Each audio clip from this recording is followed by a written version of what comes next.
आपण रनिंग करून आपल्याला बऱ्याचदा सीम पेन येतो, म्हणजे जे पायाच्या पोटरीचा भाग आहे तो आपला दुखायला, आणि अशा वेळी तो लवकर रिकवर होण्यासाठी किंवा लवकर त्याला आपल्याला रिलीफ मिळण्यासाठी मी तुम्हाला एक एक्सरसाइज दाखवतो.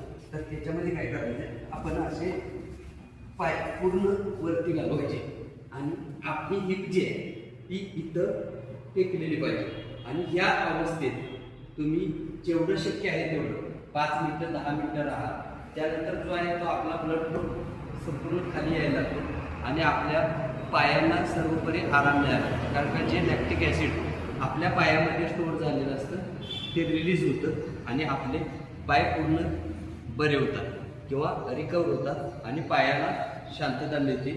जी पायाचे दुखणं असतं ते सर्व निघून जातं. त्यामुळे जर तुम्हाला अशा प्रकारे पायदुखी जाणवत असेल किंवा शिंपेन जाणवत असेल तर तुम्ही नक्की अशा प्रकारे पाय शक्य तेवढा वेळ ठेवून आपल्या पायाला आराम मिळतोय का बघा, आणि पटलं तर लाईक करा.